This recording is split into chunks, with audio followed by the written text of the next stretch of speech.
Pada video kali ini kita akan membahas chapter 5 ya. Topiknya adalah terkait dengan produksi. Nah, di chapter 5 ini ada 5 subtopik yang akan kita bahas. Subtopik yang pertama yaitu terkait dengan fungsi produksi, kemudian short run production atau produksi dalam jangka pendek, kemudian long run production, produksi dalam jangka panjang, kemudian return to scale, dan yang terakhir adalah produktivitas dan perubahan teknologi. Nah, sebelum memulai bahasan di chapter 5 ini, kita akan mendiskusikan dulu terkait dengan contoh kasus masalah manajerial ya, atau managerial problem. Nah, di sini adalah terkait dengan masalah resesi. Nah, biasanya pada saat terjadi resesi ekonomi, itu produktivitas dari pekerja atau labor productivity itu justru meningkat. Nah, kenapa bisa begitu ya? Nanti di akhir kita akan mengetahui alasan ya kenapa pada saat masa-masa resesi produktivitas dari pekerja malah justru meningkat. Nah, bagaimana how much will the output produced per worker rise or fall with each additional layoff. Nah, kalau kita ngomongin resesi, ini kaitannya dengan masalah layoff ya, di mana ketika resesi permintaan terhadap barang dan jasa itu turun ya, karena daya beli masyarakat juga turun, sehingga mengharuskan perusahaan itu mem-PHK karyawannya. Nah, masalahnya adalah ketika perusahaan melakukan PHK terhadap karyawan, misalnya ketika terjadi PHK 10% dari jumlah karyawan, bagaimana penurunan output ya? Apakah outputnya akan turun sebesar 10% juga, atau lebih besar daripada 10%, atau bahkan kurang dari 10%. Nah, tentu sebagai seorang manajer ini ketika hendak melakukan PHK ya atau layoff, ini harus menghitung sedemikian rupa supaya ketika dilakukan PHK karyawan, produktivitas dari karyawan yang masih ada itu harapannya adalah meningkat ya, bukannya malah menurun. Nah, kenapa pada saat mengurangi jumlah karyawan malah justru dengan sedikitnya karyawan yang tersisa malah meningkatkan produktivitas. Nah, ini akan kita bahas ya di chapter ini. Nah, adapun pendekatan yang bisa diambil yaitu kita bisa menggunakan pendekatan nanti yaitu berupa fungsi produksi. Nah, pada intinya ya solusi pendekatannya ya supaya nanti bisa menggunakan dengan pendekatan fungsi produksi, perusahaan itu harus tahu dulu ya bagaimana dia memproduksi barang dan jasa, bagaimana proses dia mengubah input menjadi output ya. Kemudian yang kedua adalah jika perusahaan ingin memperbesar ya outputnya, maka perusahaan itu harus menentukan nih memperbesar outputnya itu mau dalam jangka pendek atau dalam jangka panjang.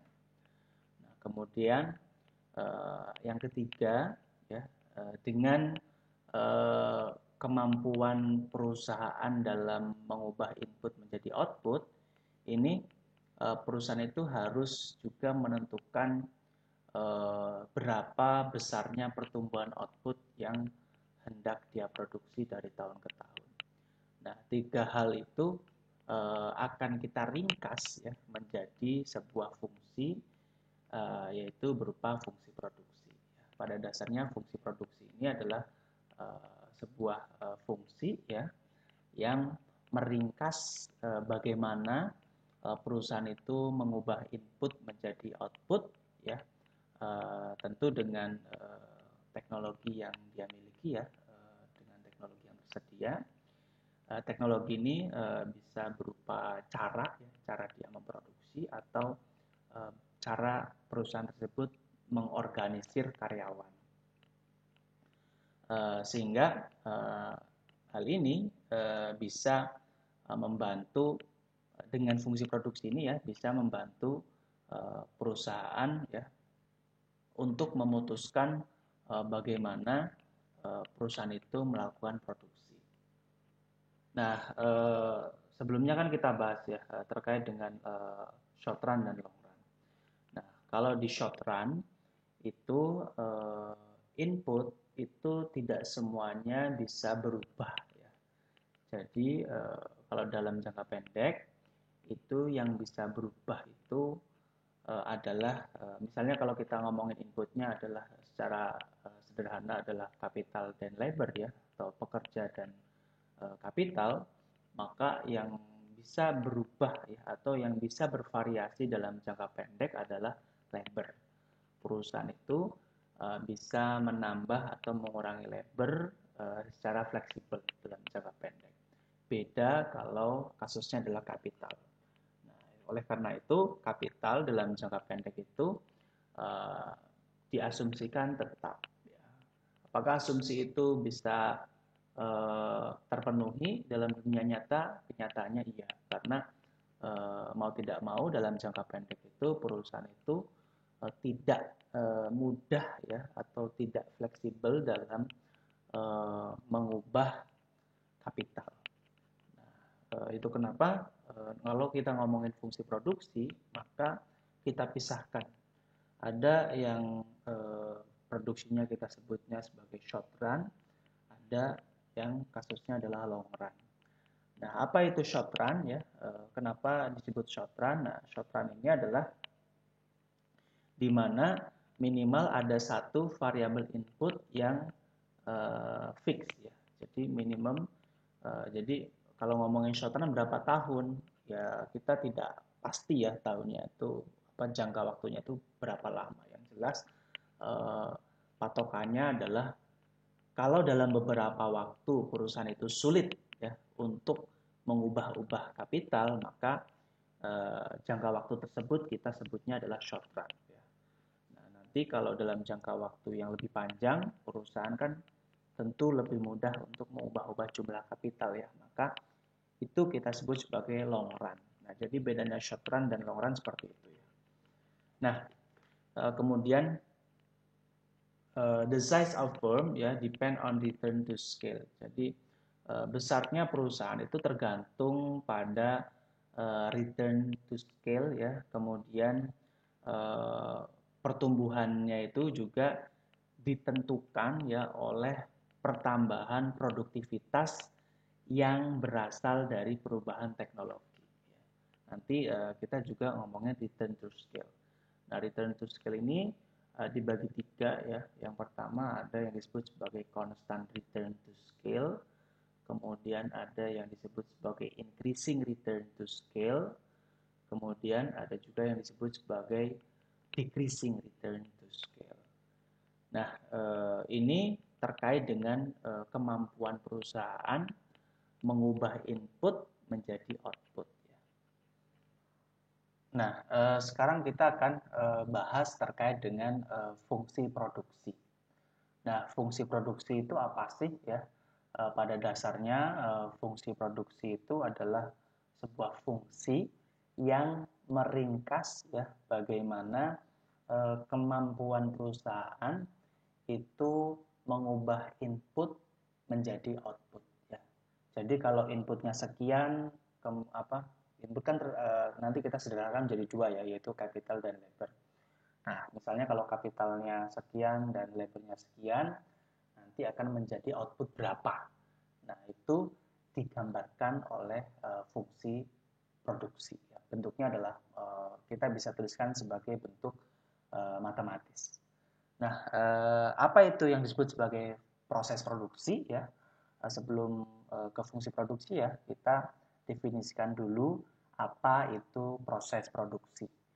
Nah, pada intinya ya, perusahaan itu menggunakan teknologi ya atau proses produksi untuk mentransformasikan ya atau untuk mengubah input dan atau faktor produksi yang lain itu menjadi sebuah output. Nah, outputnya nanti bisa berupa barang atau jasa. Nah, ini tertentu ya tergantung apakah perusahaan itu perusahaan barang ya atau perusahaan yang bergerak di bidang jasa. Nah, lalu input itu ada apa saja ya? Input ya, kita bisa kategorikan menjadi 3 ya. Yang pertama adalah kapital. Nah, kapital ini secara formal kita singkat menjadi K ya. Kalau di literatur dinotasikan sebagai K. Nah, kapital ini meliputi contohnya adalah misalnya land ya, kemudian ini tanah ya, kemudian gedung ya, gedung pabrik dan peralatan-peralatan produksi ya, yang sifatnya adalah non human ya, yang berupa peralatan-peralatan untuk bisa memproduksi barang dan jasa. Nah, ini kita sebutnya sebagai capital. Nah, kemudian yang kedua adalah labor ya, atau L. Nah, labor ini ya, pekerja ini bisa terdiri dari 2 jenis ya. Pekerja yang skill ya, yang mempunyai skill, atau pekerja yang less skill ya, pekerja yang berskill rendah ya, karena perusahaan kan biasanya ada beberapa aspek-aspek produksi di mana karyawannya itu tidak perlu memiliki skill tinggi ya, tetapi ada beberapa aspek-aspek produksi yang memerlukan pekerja yang memiliki skill tinggi. Contohnya di manajerial ya, atau supervisor, CEO, direktur itu adalah orang-orang yang memiliki skill tinggi ya.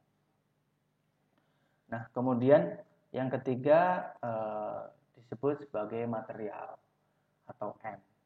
Nah, material ini ya contohnya adalah natural resources ya, sumber daya alam, kemudian bahan-bahan mentah ya, dan processes product ya, yang dimana itu menjadi bahan ya atau material untuk nantinya diolah ya. Jadi material ini diolah oleh labor dan capital menjadi sebuah produk. Nah, tapi nanti pada saat kita memformulasikan ya atau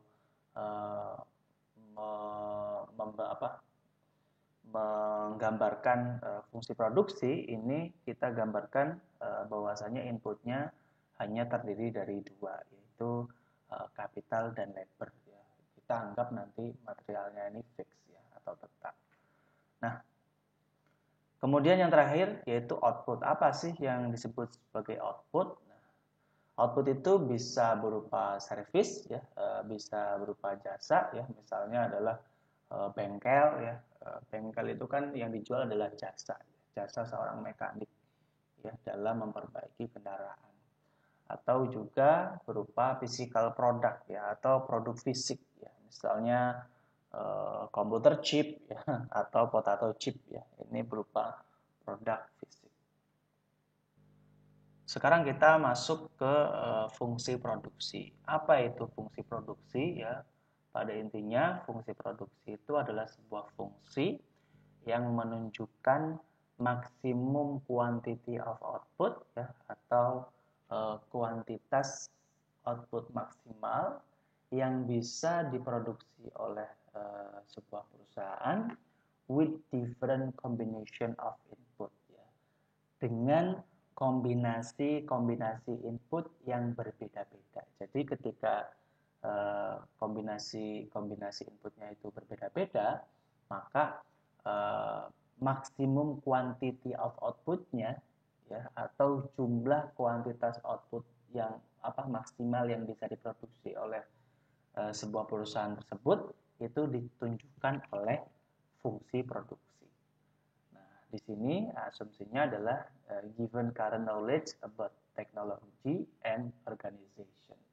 Ya, dengan pengetahuan terkait dengan teknologi dan organisasi yang diketahui ya oleh perusahaan saat itu ya. Itu adalah fungsi produksi. Nah, kemudian production function ya atau fungsi produksi ini menunjukkan only efficient production processes ya. Jadi yang ditunjukkan oleh fungsi produksi itu adalah asumsinya adalah ketika perusahaan itu efisien ya dalam memproduksi barang dan jasa. Kenapa efisien? Ya karena kan kalau dia tidak efisien, bagaimana dia bisa menghasilkan maksimum quantity of output ya? Karena kan di sini tadi kita sudah definisikan bahwasanya yang digambarkan oleh fungsi produksi itu adalah kuantitas output yang maksimum ya, yang diproduksi oleh perusahaan. Sehingga asumsinya adalah perusahaan itu melakukan produksinya secara efisien ya. Kemudian, secara umum bentuknya seperti ini ya fungsi produksi.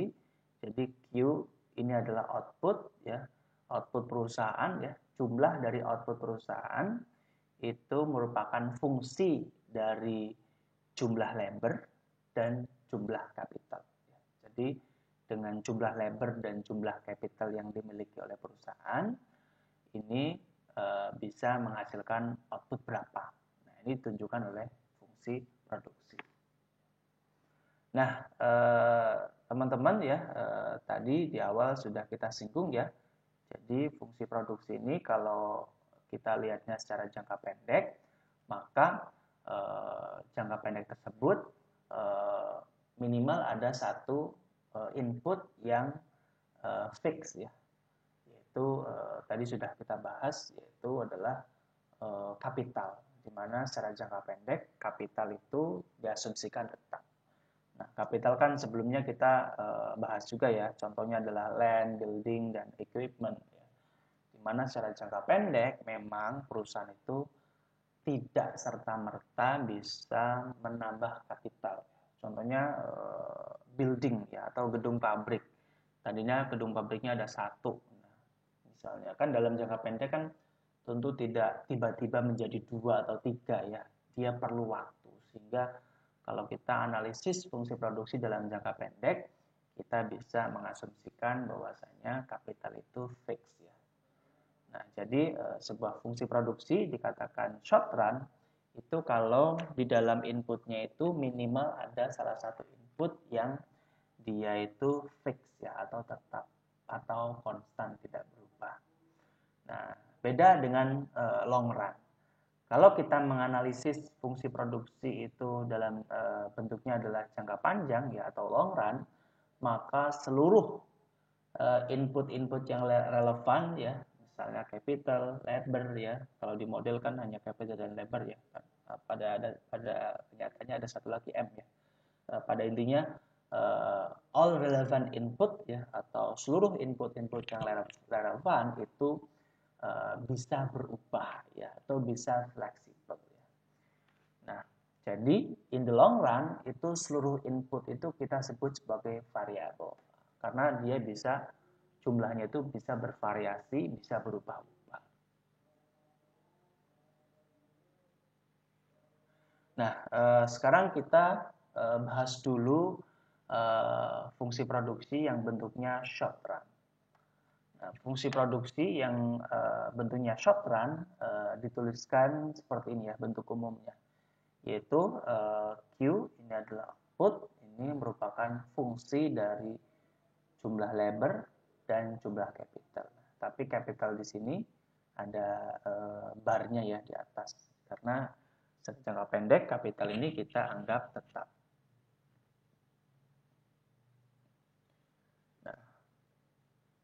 Nah, total production function yang short run ini dia menunjukkan hubungan antara output ya and labor ya dan jumlah pekerja ya. Nanti labor ini bisa macam-macam satuannya ya, bisa jumlah pekerja, tapi yang biasa ditulis di dalam literatur itu labor ini langsung mengarah ke satuannya yaitu jumlah jam kerja ya, jumlah total jam kerja. Nah, ketika a firm's capital is fixed ya, ketika kapital dari perusahaan itu adalah fix ya atau short run production. Nah, kalau kita lihat di tabel 5 ya, misalnya ini tabel 5. Nah, tabel 5 ini adalah contoh dari short run production function. Misalnya ada bentuk produksi yang seperti ini ya, misalnya di mana kita lihat ini kapitalnya ya, ini adalah tetap ya. Jadi kapitalnya 8 terus ya, misalnya karena di perusahaan itu hanya memiliki 8 lajur produksi misalnya. Dalam satu gedung ada 8 lajur produksi misalnya, atau 8 line production misalnya. Nah, ini labornya bervariasi ya, dari 0, 1, 2, 3. Kemudian ini ada total output yang diproduksi. Kemudian yang ini namanya adalah marginal product of labor, sedangkan di sini adalah average product of labor. Kalau marginal product of labor, dia mengukur perubahan output saat labornya itu naik 1 unit. Kemudian kalau average product of labor, ini dia mengukur berapa sih total output yang bisa dihasilkan oleh masing-masing dari labor. Itu kenapa average product of labor ini didapat dari jumlah output dibagi dengan jumlah labor. Karena kita ingin tahu setiap labor itu bisa memproduksi berapa output. Itu intinya dari average product of labor. Nah, sehingga kalau kita ngomongin produksi perusahaan dalam jangka pendek itu bisa diilustrasikan oleh tabel ini ya. Jadi ketika misalnya perusahaan itu hanya memiliki 8 line production ya. Nah, saat yang dimiliki jumlah jam kerjanya itu adalah 0 ya, atau misalnya kita katakan adalah jumlah pekerja ya, misalnya satuan labornya. Saat jumlah pekerjanya adalah 0, maka total outputnya 0 juga ya. Kemudian saat jumlah pekerjanya sebesar 1 ya, maka produk yang dihasilkan itu totalnya 5.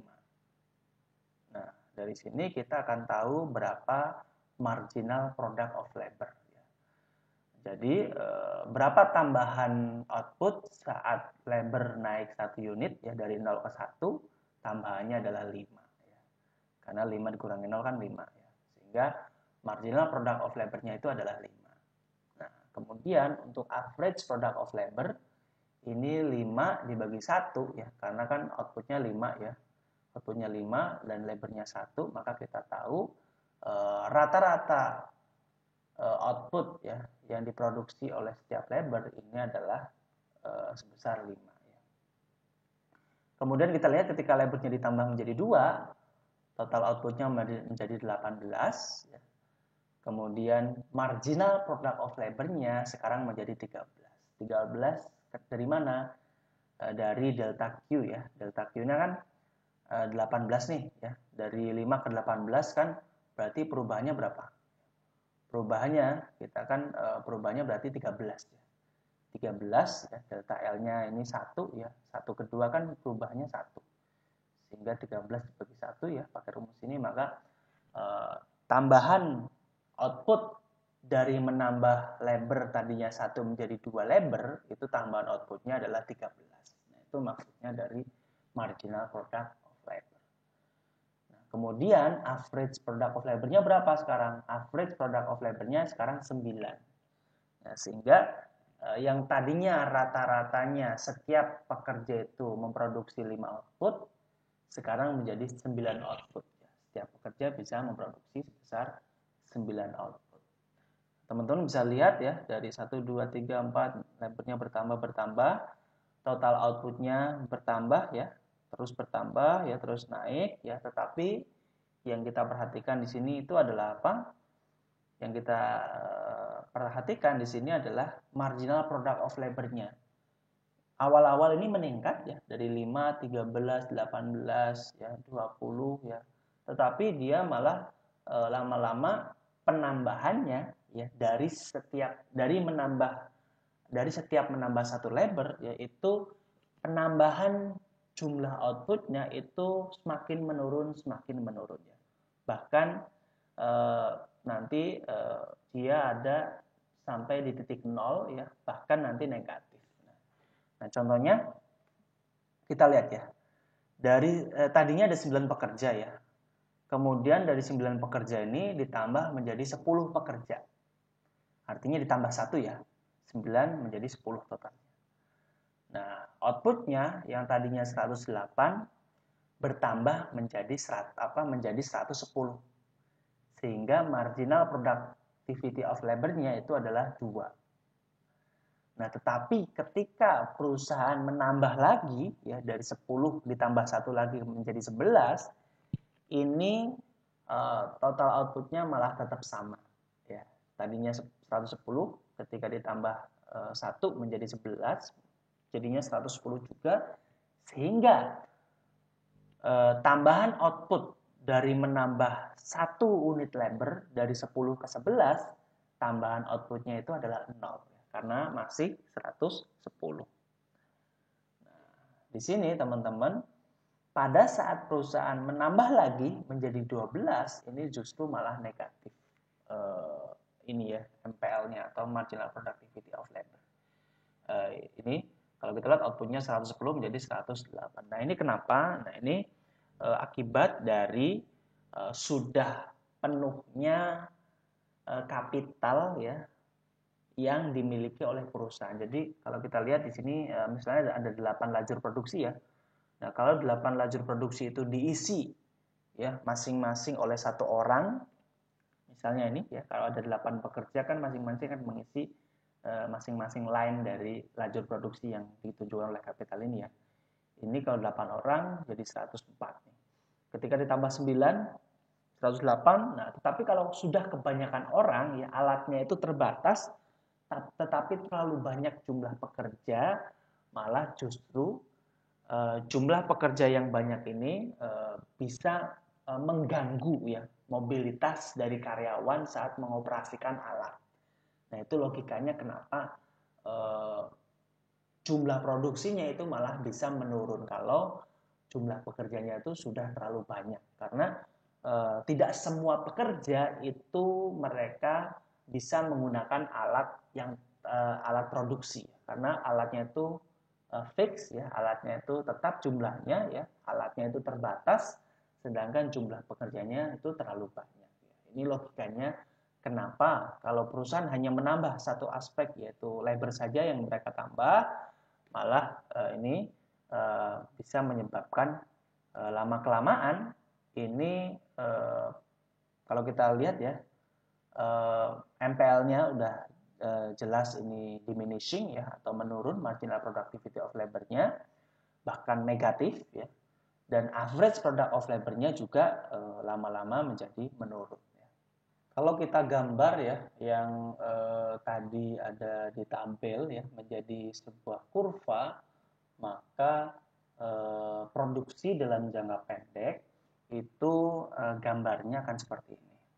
Ya, teman-teman coba perhatikan yang panel A ya.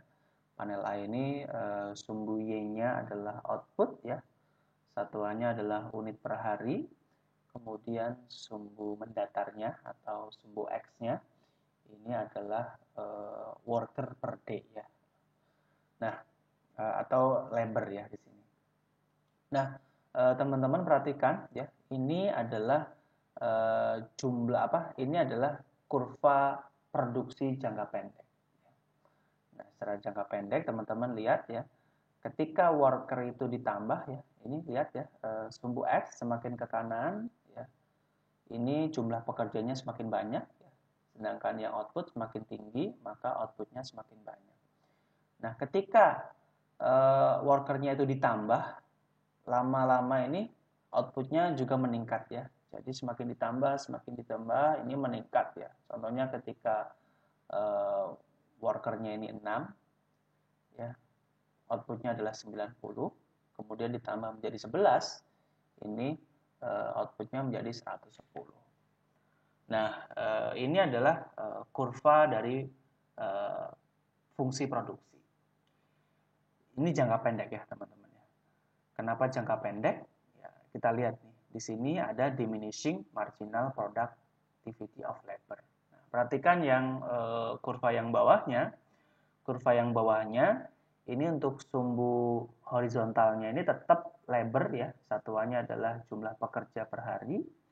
Sedangkan yang sumbu vertikalnya ini adalah ada dua ya maknanya di sini, dimaknai sebagai average productivity of labor ya, atau jumlah rata-rata output yang dihasilkan oleh setiap satu orang labor ya, dan MPL, marginal productivity of labor, tambahan output dari setiap menaikkan satu unit labor. Nah, itu maksudnya adalah maksud dari MPL.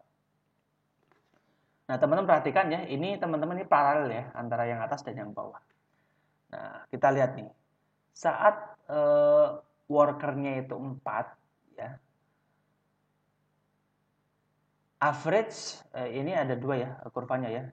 Yang ini biru dan hijau. Yang biru ini adalah marginal productivity of labor, sedangkan yang hijau ini adalah average productivity of labor.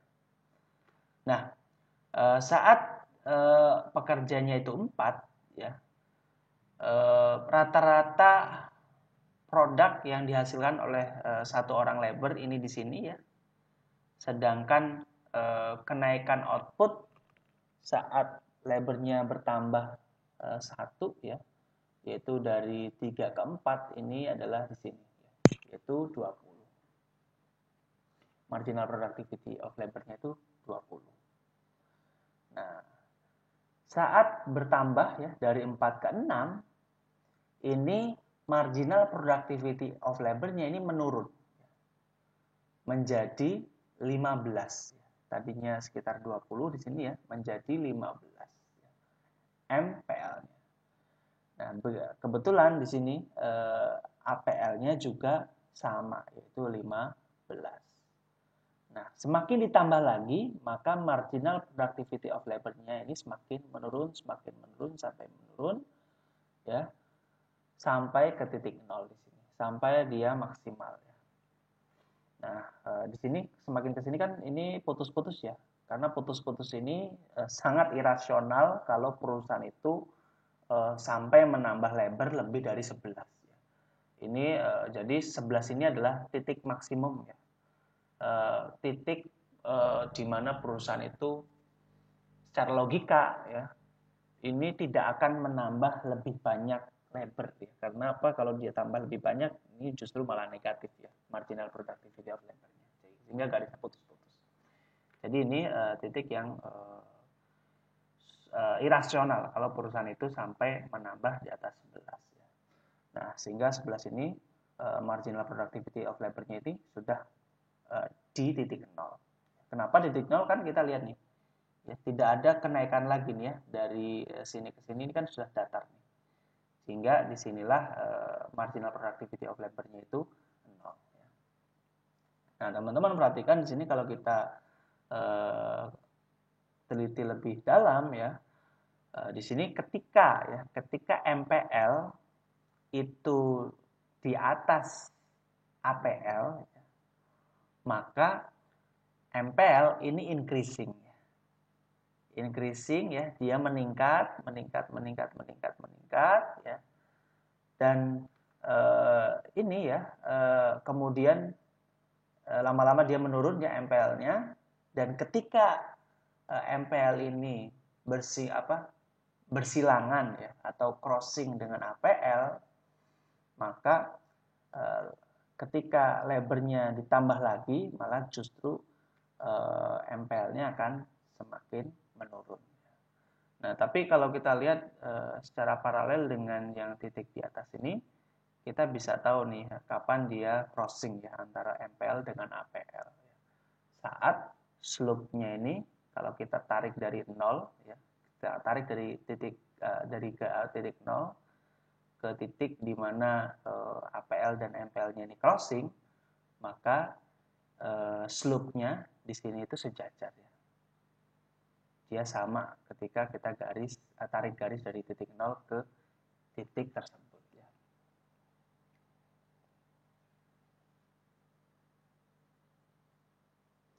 Nah, teman-teman ya, saat MPL ya ada di atas APL, maka APL itu meningkat ya.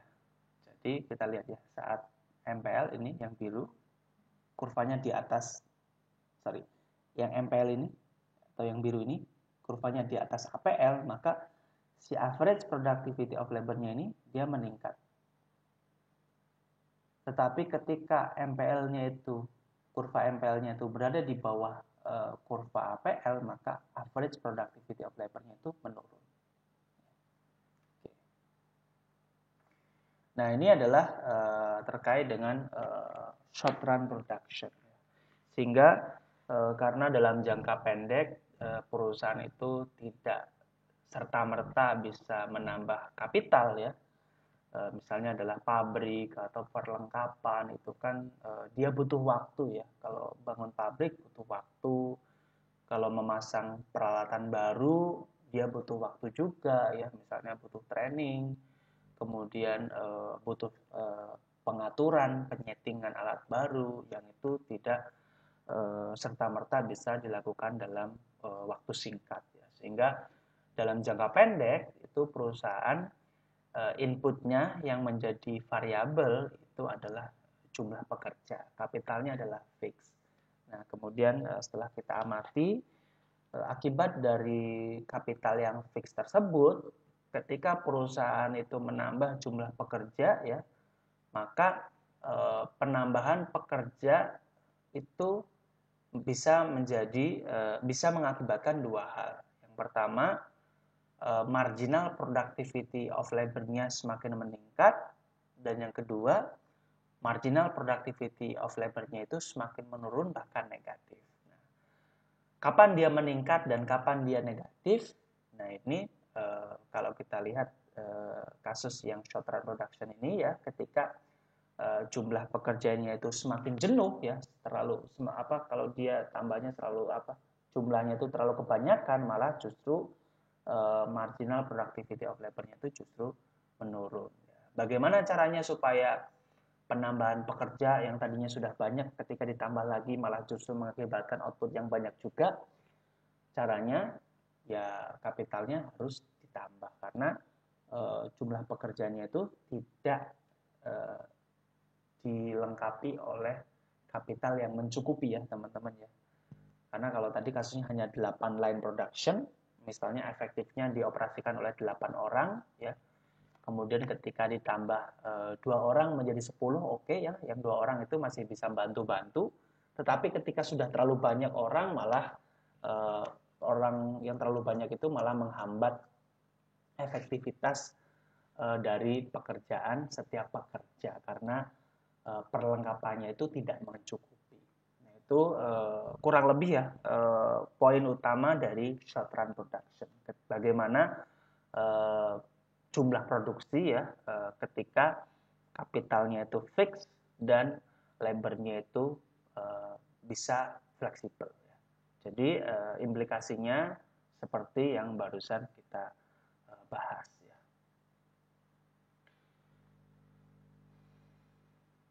Nah, terus ini yang saya lupa ya, terkait dengan marginal productivity of labor, ini sifatnya dia itu diminishing ya. Karena apa? Karena semakin kan pada dasarnya marginal productivity of labor itu mengukur berapa perubahan output ya saat labor itu ditingkatkan 1 unit ya. Itu inti dari MPL. Nah, MPL ini lama-kelamaan dia akan menurun. Jadi sifatnya itu diminishing. Nah, sekarang kita bahas terkait dengan long run production. Nah, kalau long run ini bedanya sama short run. Yang long run ini baik labor maupun kapital sekarang dua-duanya fleksibel ya, dua-duanya bisa berubah ya, karena ini realistis ya dengan kenyataan produksi di lapangan ya, bahwasanya perusahaan itu dalam jangka panjang itu ya bisa menambah jumlah pabrik, ya, bisa menambah jumlah peralatan, ya, itu cukup masuk akal ya. Dimana dalam jangka panjang itu kapital dan labor ini dua-duanya itu fleksibel ya, bisa berubah. Nah, kalau kita gambarkan ya di long run production ini ada hal yang unik ya, di mana nanti hubungan antara input dan output ini kita bisa gambarkan dalam sebuah kurva isokuan ya. Nah, isokuan itu bentuk umumnya seperti ini ya.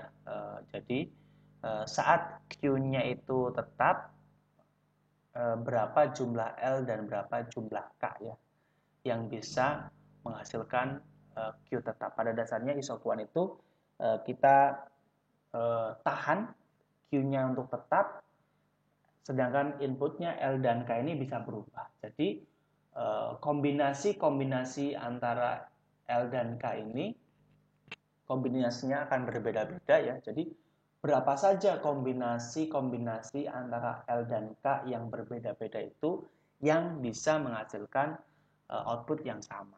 Nah, itu adalah isokuan.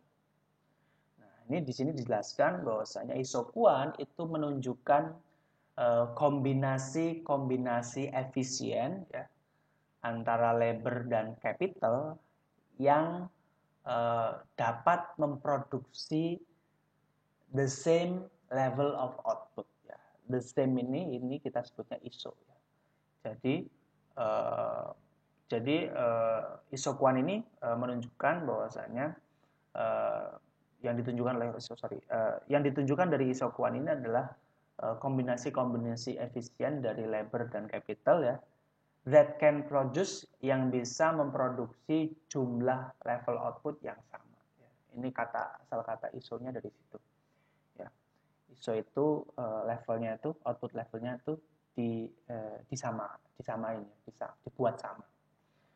Nah, ini point A, B, dan C and D show the same level of output, yaitu 24. Nah, kalau kita lihat ini, nah ini ya, ini adalah contoh kurva isokuan. Nah, isokuan itu di sepanjang kurva ini outputnya adalah 14. Jadi outputnya ini 14 di sepanjang kurva ini. Nah, kalau kita lihat sepanjang kurva ini kan titik-titik kombinasi antara kapital dan labornya kan bisa berbeda-beda ya. Nah, itu kenapa ini disebut sebagai isokuan. Nah, misalnya ini titik E ketika kapitalnya 2 dan labornya 1, maka outputnya itu adalah 14. Nah, misalnya di sini ya, ketika kapitalnya katakanlah 1 dan 2 misalnya ya, ini walaupun nggak persis ya, dia juga 14. Jadi di titik-titik di sepanjang kurva isokuan ini, berapapun kombinasi inputnya itu antara kapital dan L-nya itu, selama dia masih di sepanjang kurva isokuan, maka akan menghasilkan output yang sama. Ya, tergantung isokuan berapa ya. Nah, kalau ini kan isokuan 14 ya, sehingga titik-titik kombinasi antara L dan K ini sepanjang di kurva ini maka akan menghasilkan output 14. Nah, teman-teman perhatikan ya di sini. Titik E 2K dan 1L menghasilkan 14, sedangkan ketika K-nya tetap 2 tetapi L-nya ditambah menjadi 3, maka sekarang ada di titik C, di mana titik C ini dia ada di kurva isokuan 24. Kemudian ketika kita geser ke kanan, kapitalnya tetap 2, sedangkan labornya ditambah menjadi 6, maka ada di titik F, di mana menghasilkan output sebesar 35. Nah, dari grafik isokuan ini ya, dari mapping grafik isokuan ini kita belajar satu hal, bahwasanya kalau perusahaan itu misalnya kapitalnya itu dia tetap ya, tetapi dia menambah labor, maka pada dasarnya perusahaan itu akan beralih dari titik isokuan 1 ke isokuan yang lain. Nah, sifat dari isokuan, semakin jauh dari titik origin, titik 0, maka kuantiti yang ditunjukkan oleh isokuan tersebut semakin besar. Nah, tadinya kan kalau yang ini 14, yang ini 24, yang ini 35. Sehingga misalnya kalau Anda punya pabrik, kapitalnya Anda tetap, terus Anda menambah jumlah karyawan, tetapi outputnya itu tidak bertambah. Nah, ini ada yang salah ya. Berarti ada yang tidak efisien ya, di pabrik Anda. Ya. Karena harusnya Anda menyentuh isokuan yang lain, di mana outputnya itu lebih tinggi daripada yang sebelumnya. Nah, ini ada properti ya dari isokuan ya. Kalau kita flashback ke kasus yang consumer choice ya, isokuan ini adalah bentuk lain dari indifferent curve atau dia mirip dengan indifferent curve ya. Kalau indifferent curve ini kan dia menunjukkan level utility yang sama ya, sedangkan jumlah barang yang diproduksi, jumlah barang yang dikonsumsi X dan Y-nya itu kombinasinya berbeda-beda ya, bisa berbeda-beda. Nah, ini isokuan itu untuk kasus produksi ya. Kalau dikonsumsi di teori konsumen yang mirip dengan ini itu adalah indifferent curve. Propertinya dia mirip juga dengan indifferent curve ya, isokuan itu. Jadi semakin jauh dari titik origin, titik nol, maka dia akan menunjukkan isokuannya itu akan menunjukkan level output yang lebih tinggi. Kemudian isokuan down across ya, tentu tidak bisa bersilangan ya. Isokuan slope downward ya. Dia slope-nya itu dia negatif ya. Seperti ini slope yang negatif downward. Dan karena masing-masing isokuan kan menunjukkan level yang berbeda ya, level output yang berbeda, sehingga nggak mungkin crossing, karena kalau crossing nanti kan outputnya sama ya, di titik crossing itu. Nah, isokuan ini ada slope ya, tingkat kemiringan dari isokuan ini menunjukkan MRTS ya, singkatan dari marginal rate of technical substitution. Jadi nanti slope-nya ini menunjukkan how many unit of capital the firm can replace with an extra unit of labor while holding output constant. Jadi ada nggak ya? Nah ini adalah contoh kurva isokuan ya, untuk isokuan yang Q-nya itu 10 ya. Jadi di sepanjang kurva ini adalah outputnya itu 10 ya. Berapapun kombinasi antara kapital dan labor, sepanjang dia ada di kurva ini maka akan menghasilkan output 10. Nah, contohnya adalah titik kombinasi yang ada di titik A, yaitu kapitalnya 16 dan pekerjanya itu 2. Ya.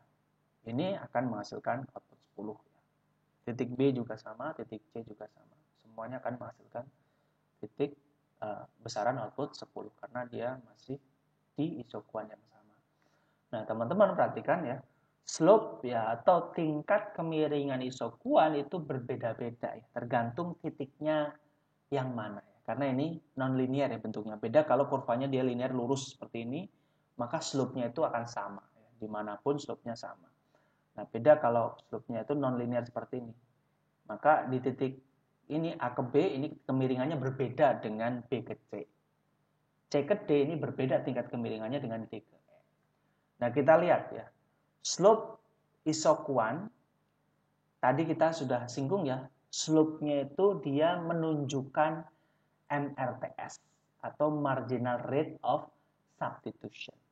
Marginal rate of substitution itu menunjukkan ya berapa unit kapital yang harus ditukar untuk perusahaan itu untuk dapat menambah 1 unit labor. Ini ya, mirip dengan indifferent curve ya. Kalau di indifferent curve itu namanya adalah MRS ya. Kalau di isokuan namanya MRTS ya. Kalau di indifferent curve kan MRS, marginal rate of substitution. Jadi berapa jumlah barang Y yang harus konsumen tukar untuk dapat menambah konsumsi dari 1 unit barang X untuk mendapatkan tingkat utilitas yang sama.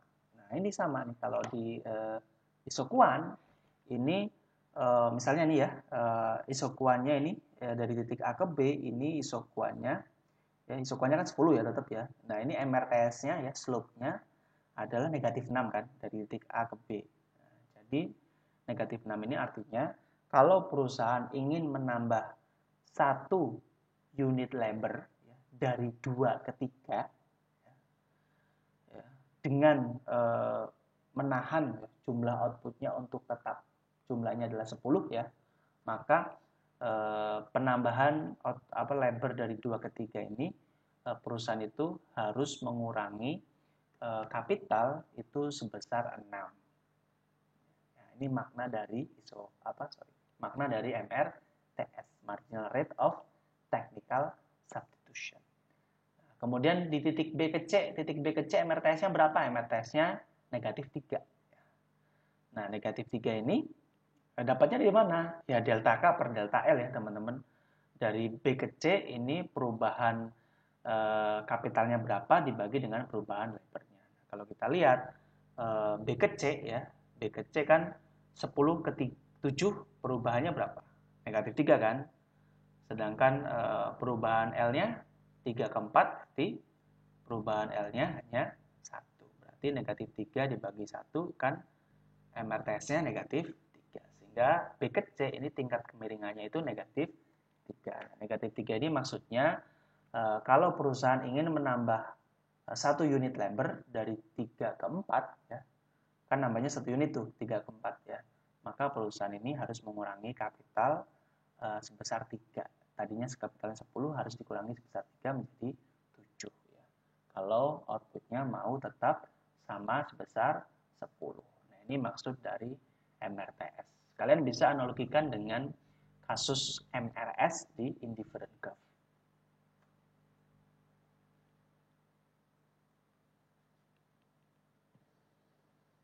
Nah, teman-teman ya, ini ya tadi MRTS ini ternyata dia kalau kita karakterisasi ya dengan matematika, maka MRTS ini dia sama dengan nilainya itu akan sama dengan negatif MPL dibagi MPK. MPL ini adalah marginal productivity of labor, sedangkan MPK ini nilai dari marginal productivity of capital. Nah, ini juga akan sama tadi yang kita bahas, yaitu sama dengan delta K per delta L, yaitu angka dari MRTS. Nah, teman-teman di sini kalau di literatur ada sebuah contoh fungsi produksi yang menjadi standar pengajaran ya di ilmu ekonomi, yaitu bentuk fungsi produksi Cobb-Douglas ya, di mana bentuknya seperti ini, di mana kalau yang fungsi umum kan tadi Q itu adalah fungsi dari K dan L ya. Nah, kalau ini sudah bentuk fungsi yang spesifik ya. Nah, yang spesifik ini kasusnya adalah misalnya untuk Cobb-Douglas production function yang bentuknya seperti ini ya. Nah, apakah setiap perusahaan bentuk fungsi produksinya seperti ini? Ya, belum tentu ya. Karena fungsi produksi juga ada macam-macam ya bentuknya.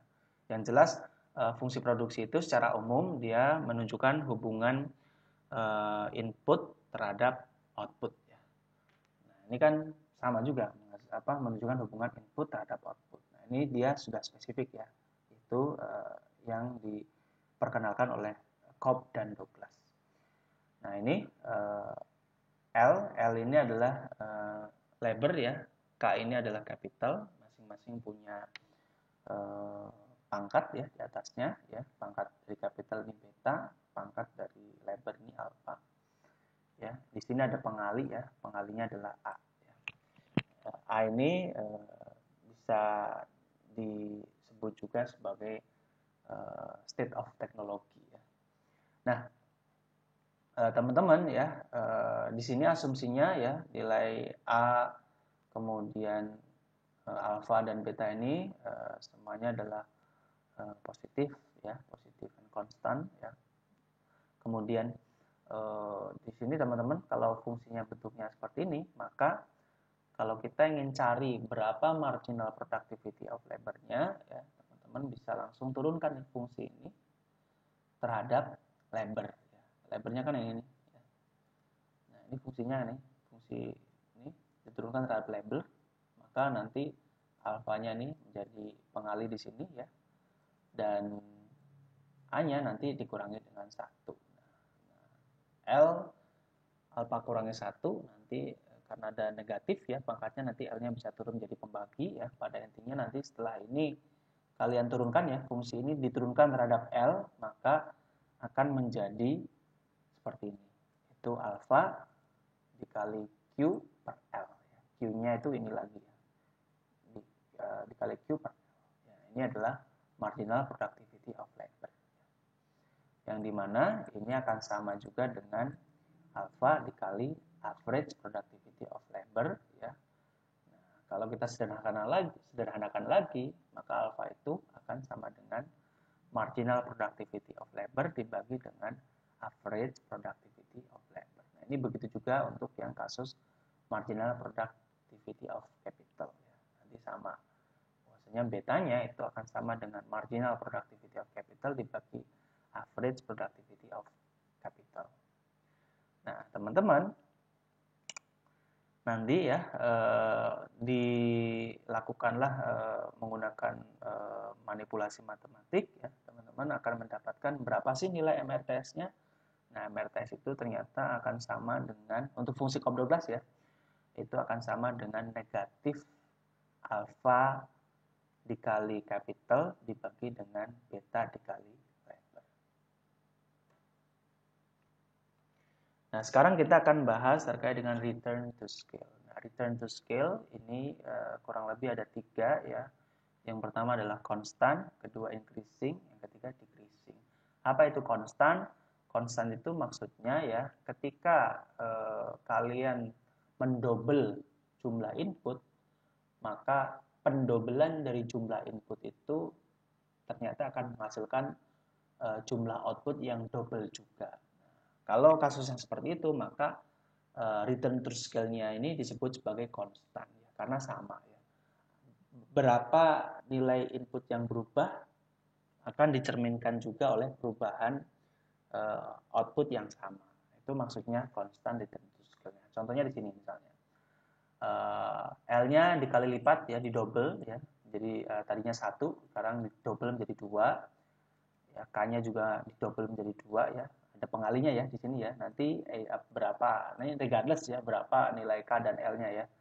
Nanti kan di sini kalau didouble ya, masing-masing dikali dengan 2, maka akan menghasilkan output yang double juga. Nah, ini return, constant return to scale. Nah, kalau kita lihat di sini pengertiannya, constant return to scale ini merupakan sebuah teknologi di mana teknologi tersebut ya, kalau teknologi ngomongin di fungsi produksi itu kalian jangan langsung terasosiasi dengan hal-hal yang bentuknya itu misalnya high tech ya, high computerizing ya, yang seperti itu. Tetapi kalau di fungsi produksi ini yang disebut sebagai teknologi itu adalah cara memproduksi sebuah output ya. Nah, jadi kalau disebut teknologi itu adalah terkait dengan cara, apakah prosesnya yang berkaitan dengan permesinannya atau manajemennya ya, pengelolaan manajemen karyawan itu juga semua hal yang terkait dengan cara mengubah input menjadi output ini kita sebutnya sebagai teknologi. Nah, jadi constant return to scale ini adalah sebuah teknologi yang menunjukkan constant return to scale ya. Ketika doubling input akan menghasilkan doubling output ya, yang sama. Nah, ini disebutnya constant return to scale. Misalnya apa? Misalnya perusahaan tadinya pabriknya satu gedung nih, satu gedung kapitalnya misalnya kapitalnya 30, kemudian lebarnya 30 ya, berada dalam satu gedung itu. Kemudian perusahaan menambah satu gedung lagi ya. Jadi 2 gedung. Nah, gedungnya itu sama juga isinya 30 capital, 30 karyawan totalnya itu. Nah, maka kalau ada 2 gedung itu menghasilkan output, tadinya output satu gedung itu 100 dan ketika ditambah menjadi 2 gedung pabrik itu menjadi 200, nah itu adalah constant return to scale. Nah, yang kedua ada yang disebut sebagai increasing return to scale. Kalau Anda double inputnya, ya, tetapi menghasilkan output yang lebih tinggi daripada double, maka itu disebutnya increasing return to scale. Contohnya misalnya, daripada membangun 2 pabrik, misalnya perusahaan memutuskan pabriknya diperbesar ya menjadi 2 kali lipat, ya, tapi masih dalam satu area tuh. Nah, karena diperbesar dan masih di dalam satu area, ya nanti terjadi spesialisasi ya di dalamnya, ya labor kerjanya menjadi lebih fokus, lebih terspesialisasi. Ya. Nah, ternyata menghasilkan output yang lebih besar daripada kenaikan inputnya. Nah, itu disebutnya sebagai increasing return to scale karena jumlah outputnya itu melebihi. Nah, ini kalau kita lihat ya, di double L-nya, di double K-nya, ya ternyata menghasilkan output yang lebih besar daripada double output. Ya. Nah, yang ketiga adalah decreasing return to scale. Nah, ini sebaliknya daripada yang atas. Ya. Labornya di double, kapitalnya di double, ternyata outputnya itu lebih rendah daripada double output ya, lebih rendah daripada double output. Nah, ini disebut sebagai decreasing return to scale. Misalnya tadi kasusnya di pabriknya tadinya 1 ditambah menjadi 2, ternyata dengan penambahan pabrik itu terjadi masalah koordinasi, ya, terjadi masalah manajemen, masalah komunikasi, lebih sulit mengontrol karyawan sehingga outputnya menjadi berkurang. Nah, itu contoh kasus decreasing return to scale. Nah, pada kenyataannya perusahaan itu bisa mengalami ketiga-tiganya ya, bisa mengalami konstan, bisa mengalami increasing, bisa mengalami return to scale. Jadi return to scale dari sebuah perusahaan itu bisa bervariasi. Nah, contohnya ini nih. Misalnya perusahaan kalau baru berdiri ya, dia misalnya di titik ini, titik A ya, misalnya awal-awal itu outputnya sebesar 1 ya, ketika capitalnya 1 dan labornya 1, outputnya itu sekitar 1 ya. Kemudian ketika didouble ya, 1 didouble menjadi 2 kan ya. Dan ini juga menjadi 2, ada di titik B. Nah, titik B harusnya kan apa? Harusnya menghasilkan output 2 kan ya. Karena outputnya 1 didouble harusnya menjadi 2. Ternyata outputnya menjadi 3. Maka ini adalah dari titik A ke B, ini adalah increasing return to scale. Karena outputnya didouble, inputnya didouble dari 1 ke 2 ya, untuk capitalnya dan labornya dari 1 ke 2 ya. Ternyata outputnya yang tadinya 1 ini lebih besar daripada double. Double-nya 1 kan 2 ya. Ternyata outputnya sekarang menjadi 3. Nah, ini adalah increasing return to scale. Nah, tetapi dari titik B ke C ini adalah constant return to scale.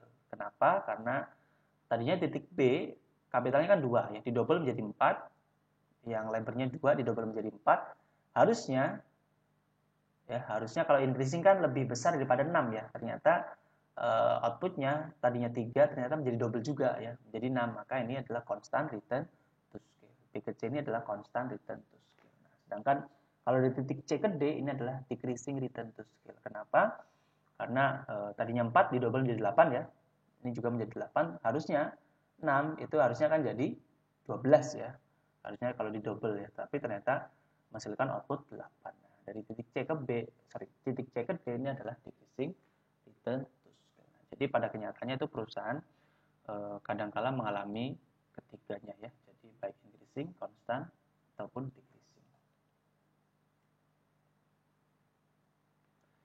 Nah, kemudian yang terakhir yaitu terkait dengan produktivitas dan perubahan teknologi. Nah, relative productivity atau produktivitas relatif. Jadi perusahaan itu are not necessarily equally productive. Jadi perusahaan-perusahaan itu dia produktivitasnya itu belum tentu sama ya antara satu perusahaan dengan perusahaan yang lain.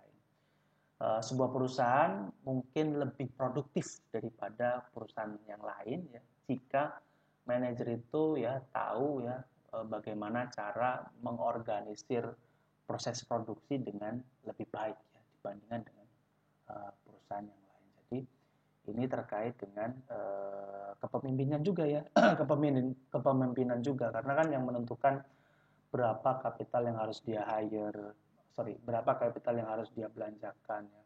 Terus berapa worker yang harus dia hire, kemudian proses pembentukan manajemennya itu bagaimana, itu kan yang menentukan manajer ya. Yang paling atas ya, manajer yang paling atas kita sebut CEO misalnya.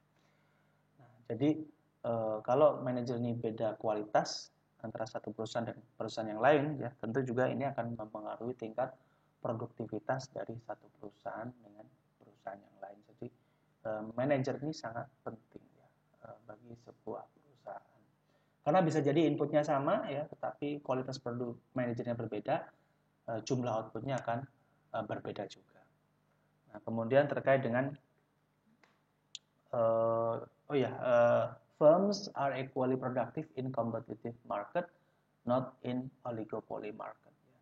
Kalau di competitive market itu kecenderungannya perusahaan-perusahaan itu tingkat produktivitasnya itu akan sama ya karena mereka saling mengejar efisiensi kan, supaya bisa bersaing, supaya bisa menghasilkan produk dengan harga yang murah, mereka harus berefisiensi sehingga nantinya akan convergent ya, akan ketemu ya titik produktivitasnya. Ya. Nah, ini hanya terjadi di pasar persaingan sempurna ya, tidak di pasar oligopoli. Ya. Nah, jadi kecenderungannya ini ya kalau di competitive market. Nah, kemudian terkait dengan innovation ya, an advance in knowledge that allow more output to be produced with the same level of input is called technological progress. Jadi perubahan teknologi ya itu maksudnya di sini adalah pengetahuan yang meningkat ya. Peningkatan pengetahuan yang bisa memungkinkan perusahaan itu dengan jumlah input yang sama outputnya itu dihasilkannya itu bisa lebih banyak. Nah itu kalau hal itu terjadi maka telah terjadi technological progress, telah terjadi peningkatan teknologi. Ya, tadi sudah disinggung di awal ya bahwasanya teknologi kalau di ekonomi itu maksudnya adalah cara Anda mentransformasi input menjadi output. Itu kita sebut sebagai teknologi. Nah, kalau ada technological progress, kalau ada enhancement atau peningkatan di teknologi atau improvement di teknologi ini maksudnya adalah ketika inputnya itu sama tetapi dengan cara baru yang Anda lakukan itu bisa menghasilkan output yang lebih tinggi. Itu disebut sebagai teknologi.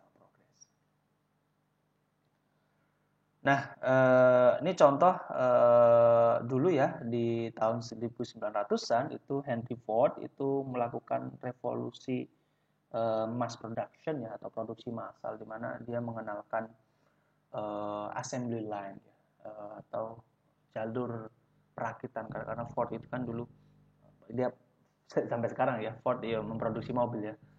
Jadi dia pertama yang memperkenalkan assembly line. Jadi dengan assembly line itu dengan cara baru itu ya produktivitas Ford itu meningkat.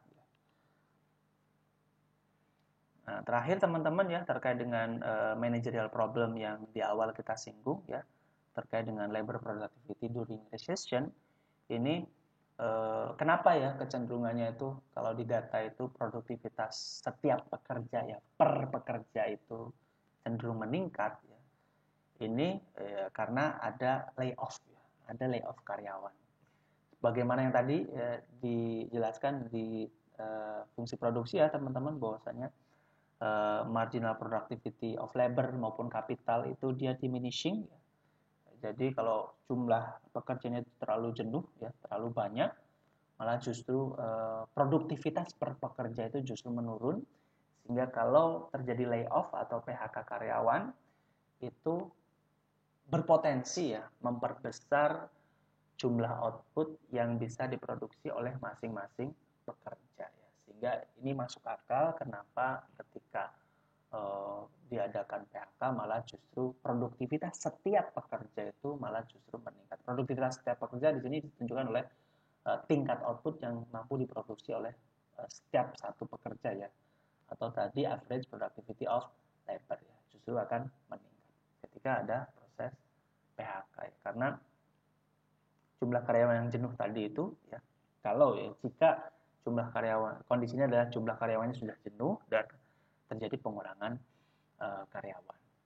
Nah, sehingga kalau kita lihat dari tingkat produktivitas pekerja ini, layoff ini have the positive effect ya. Karena PHK ini bisa membuat mesin-mesin ini ya, mesin-mesin ini menjadi atau peralatannya itu menjadi mencukupi ya, dengan jumlah pekerja yang lebih sedikit ya. Nah, sehingga nanti bisa jadi ya, kalau kita ngomongin total ini, total dari output dengan adanya PHK tentu akan menurunkan output. Misalnya outputnya sebelum PHK 100, kemudian setelah terjadi pengurangan karyawan menjadi 90, sehingga outputnya menurun 10%. Nah, ternyata dengan penurunan output 10% itu ya, ternyata kalau dilihat dari sisi para pekerja, tingkat produktivitasnya itu meningkat. Kasusnya adalah misalnya jumlah pekerjanya tadinya, katakanlah biar gampang ya, jumlah pekerjanya itu tadinya adalah 100 nih, 100 orang. Kemudian 100 orang itu bisa menghasilkan produk sebesar atau output sebesar 100 nih misalnya. Nah, kemudian perusahaan melakukan PHK nih. PHK-nya di PHK 20%. Dari 100 orang menjadi 80 orang nih. Ternyata dengan PHK 20% itu tidak mengakibatkan penurunan output 20% juga. Ternyata penurunan outputnya hanya 10%. Dari 100 outputnya menjadi 90 outputnya. Nah, berarti kalau kasusnya seperti itu, berarti kalau kita lihat dari sisi per pekerja, ketika terjadi penurunan pekerja sebesar 20%, output per pekerjanya atau produktivitas per pekerjanya itu justru meningkat, sehingga outputnya itu tidak berkurang 20%, tetapi outputnya hanya berkurang sebesar 10%. Itu ya teman-teman ya, jawabannya ya. Jadi bisa jadi PHK itu memperbesar produktivitas per pekerja.